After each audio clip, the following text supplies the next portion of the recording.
What's up, guys? I just found a horror flick that the whole internet agrees is absolute nightmare fuel. You will never guess how a rich heiress kidnapping turns into a game of werewolf, an escape room, and a vampire bloodbath. Then the crew betrays each other, and the prey flips the script on the hunters. So many horror tropes packed in. The plot twists over and over. It's a total thrill ride. Now, follow my recap and let's savor this artsy horror film that the whole internet can't stop thinking about. Abigail, the bloodthirsty ballet. A bunch of morally bankrupt dirtbag thrown together into a makeshift crew get hired for a job with a massive multi-million-dollar jackpot. They have to kidnap a ballet-loving girl named Annie. Annie is a filthy rich heiress. Since she's so into ballet, she just rents out the entire theater for her private rehearsal. After practice, there's a private chauffeur waiting for her in a Rolls Royce. Annie heads home, but the kidnappers have already snuck into her room. Annie's on the phone with her dad, and right when the call ends, Annie senses someone's in the room with her. Suddenly, a masked kidnapper rushes in and pins her down on the bed. Furious and panicked, Annie quickly grabs a pencil from the nightstand and stabs it hard into the back of his hand. She tries to make a run for it, but another kidnapper shows up right then and forces her back onto the bed, then knocks her out with chloroform. Then they stuff her into a duffel bag. Just as they're about to head out the front door, Annie's dad suddenly comes home from work. The house alarm instantly starts blaring. The kidnappers totally panic. Luckily, they come up with a plan on the fly, taking Annie out through the back. Their getaway driver is already waiting at the back and floors it, peeling out of there. Then they head out to a secluded mansion on the outskirts of town. The mastermind behind this whole kidnapping was already there waiting for them. Turns out, this boss is the one who put the whole crew together. To keep their identities hidden, none of them could use their real name, so they each got assigned a code name. He laid out the details of the job for everyone. They had to guard Annie for 24 hours, and once her dad paid the ransom, the job was done. To prevent any information leaks, he even confiscated everyone's phones. After going over everything, the boss took off and left the mansion. Then, they all started shooting the breeze. Now, let me introduce you to this crew.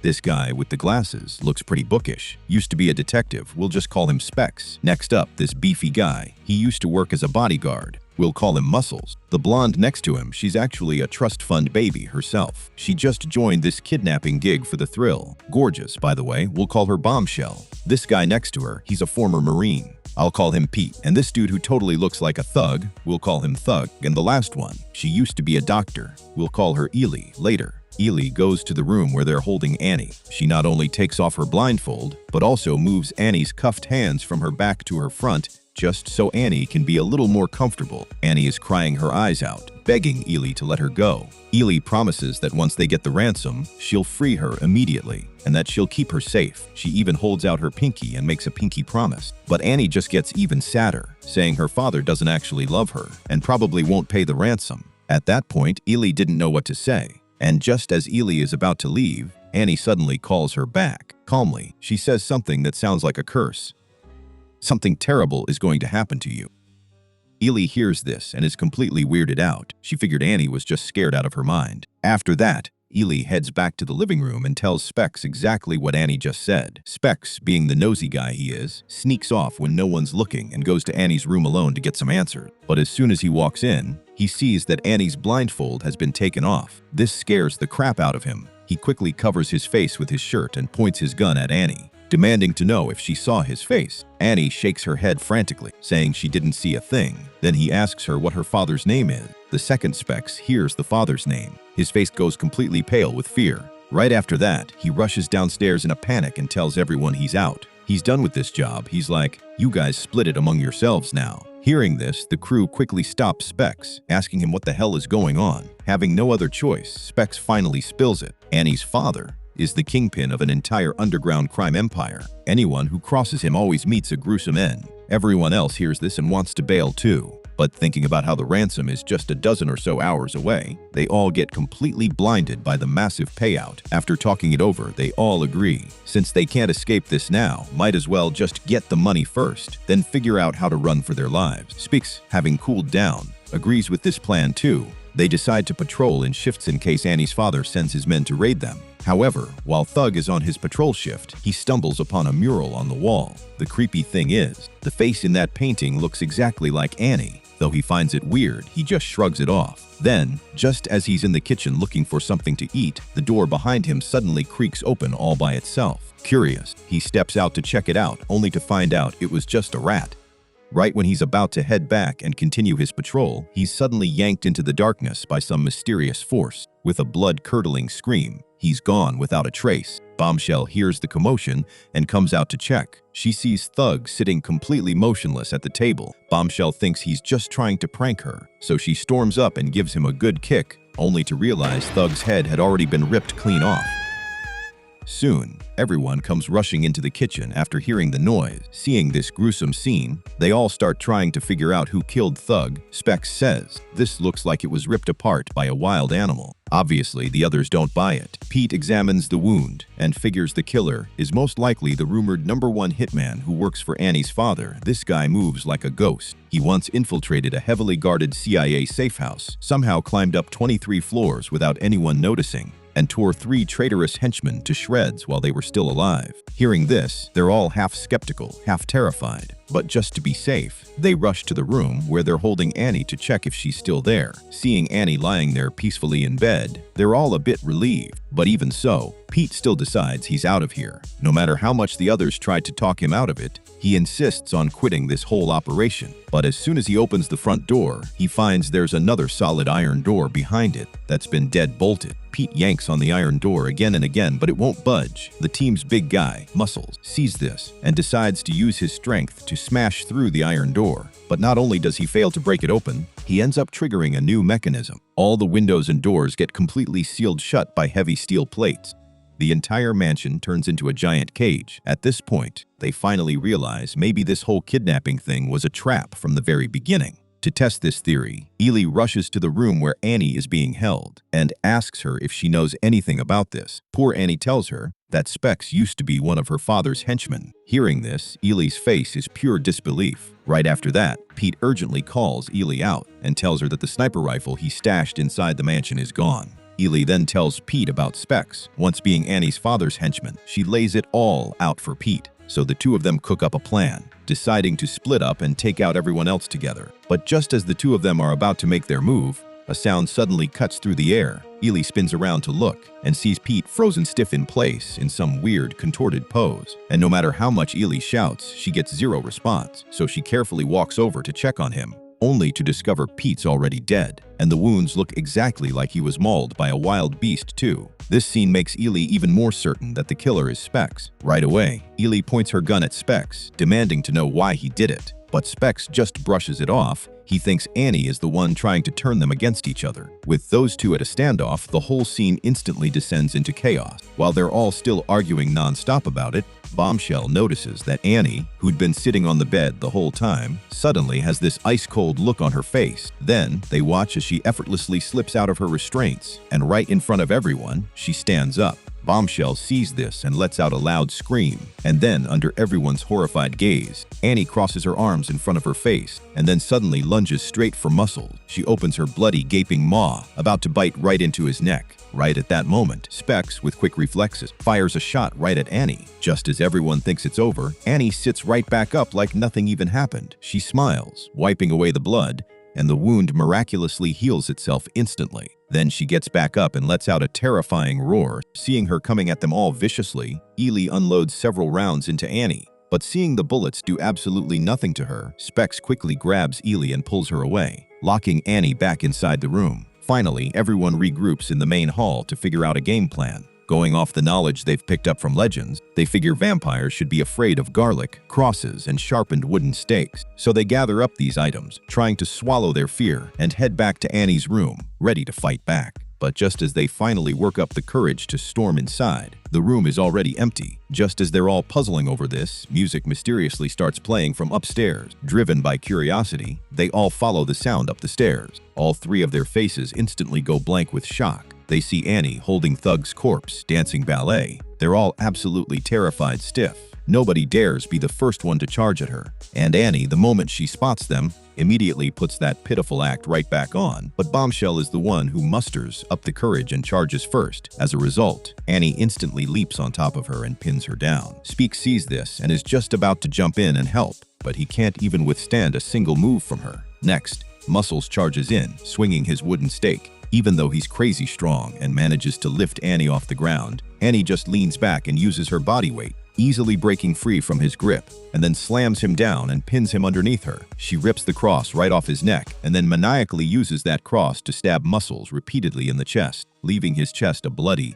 mangled mess. Specs, gripping a sharpened stake, tries to sneak attack Annie from behind, but she just casually reaches back, snatching the stake right from him. Then she turns around and plunges the stake deep into his thigh. Seeing they're clearly no match for her, the group has no choice but to help each other limp back to the main hall. Annie just gives a sinister smirk and doesn't even bother chasing them. It's like she's in no rush to kill them all. Instead, like a mischievous child, she's just toying with her new playthings. After patching up their wounds, they start discussing what to do next. Those legendary items are totally useless against her. Ely suggests, why don't we try using that heavy-duty anesthetic we used to knock her out in the first place? Everyone agrees. They split up to search for Annie. The deal is, whoever finds her first has to immediately alert the others. Bombshell heads down to the basement. Suddenly, a swarm of bats flies right at her, and Bombshell totally panics. She slips and falls right into the swimming pool. After struggling to climb back out, she realizes the pool is filled with rotting corpses.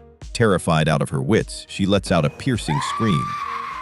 Everyone hears the commotion and comes rushing over. Meanwhile, on the other side of the house, Muscles is slacking off in the hallway, completely oblivious that Annie has silently appeared right behind him. By the time he hears something and realizes what's happening, it's way too late. Muscles is so terrified he runs for his life. Annie just casually strolls after him, even dancing as she goes. Seeing that he's about to be caught, Muscles tries to duck into a room. At the crucial moment, Specs opens the door from the inside. Muscles slams right into it and goes tumbling down the stairs. Luckily, Muscles is built like a tank, so he's not really hurt that badly. Annie immediately switches targets, lunging straight for Specs, slamming into him and sending him flying. She doesn't give him a single chance to escape. She goes straight for his throat, ready to choke the life out of him. Right then, Ely rushes in with the anesthetic syringe, but Annie shoves her away with one arm. The syringe goes flying too, landing just outside the iron door. Just as Specs is about to bite the dust, Bombshell grabs Annie from behind, saving Specs, but her own arm gets bitten by Annie in the process. Then, Annie lifts Specs up into the air. Right at that moment, Muscles charges back in, tackling Annie to the ground. Using his full body weight to pin her down, Ely seizes the chance, grabs the syringe, and injects Annie with it. Finally, Annie goes limp.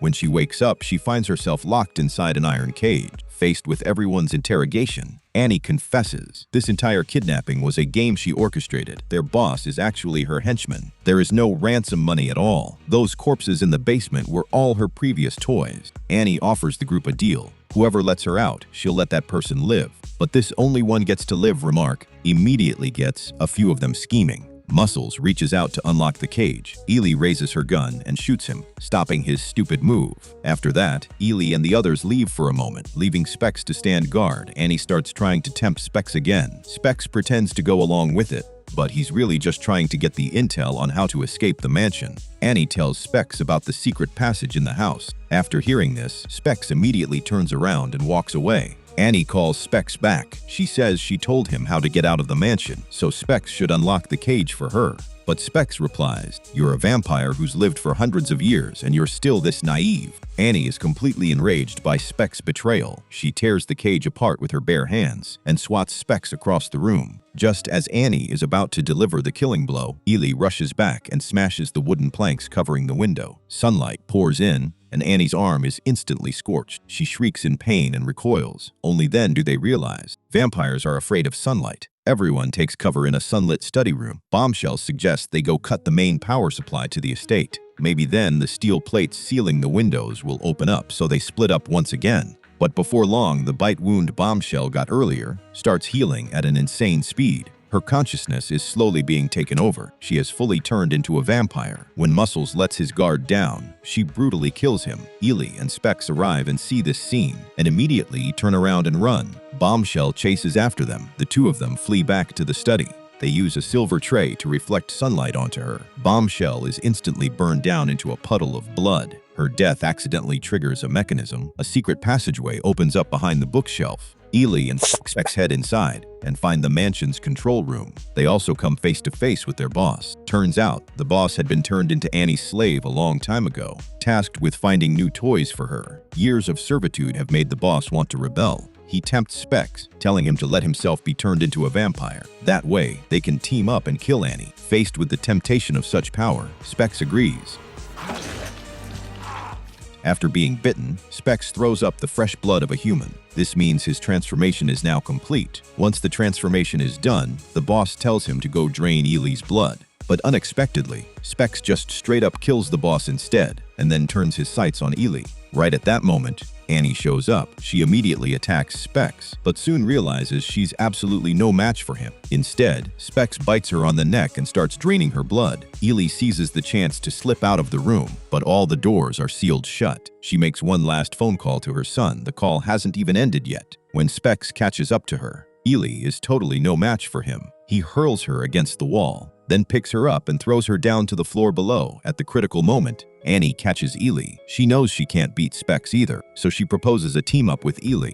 If Ely helps her kill Specs, she'll let Ely go free. Right after that, the two of them team up to fight Specs, but they're still at a disadvantage. Ely's iron rod attacks are useless against Specs. Instead, Specs uses that same iron rod to impale her through the shoulder, pinning her to a wooden pillar. Without Ely's help, Annie is quickly overpowered by Specs too soon. He drains all her blood, leaving her completely paralyzed. Then, Specs walks over to Ely and bites her neck, turning her into one of his own kind. When Ely wakes up, Specs commands her to go kill the weakened Annie. Just as Ely picks up the wooden stake and walks toward Annie, she suddenly spins around and plunges the stake right into Specs. She used her sheer willpower to hold on to her own consciousness. Specs immediately throws Ely off him, and right at that moment, Annie seizes the opportunity from behind and bites down hard on Specs' neck, but Specs quickly breaks free and counters her. Right at this critical moment, Ely musters all her strength and pulls the stake out, then chokes Specs and pulls him down to the ground. And it's in that split second, when he's distracted, Annie, with lightning-fast reflexes, quickly snatches up the stake and without a shred of hesitation, drives it straight into Specs' chest. Even though he reacts in time and grabs hold of the stake, he's locked in a stalemate with Annie on the spot. But don't forget, Ely is still there. And so, with her jumping in, Specs ultimately can't withstand the combined force of the two of them. After the battle is over, the mansion is left in complete ruin. Annie also keeps her promise and lets Ely go. But just as she is about to leave, a figure appears before them. And that is Annie's father, the one who holds the title of Vampire King. To protect their identities, he intends to kill the witnesses. Seeing this, Annie quickly steps in front of Ely. Using her own tiny, fragile body, she protects the human who, at the final hour, chose to fight side by side with her. Looking at his daughter's pleading eyes, and after learning the whole story, this cold-blooded vampire king ultimately chooses to spare Ely. At the end of the story, Ely becomes the sole survivor of this blood-soaked game. She walks out of the mansion and gets into a van. In her heart, she ponders her future as a vampire, wondering where to go from here. The movie ends here. After watching this film, I finally understood even horror films have their own artistry. Just like the saying goes, elegance never goes out of style. Alright, that's it for today's story. I'll see you guys in the next one.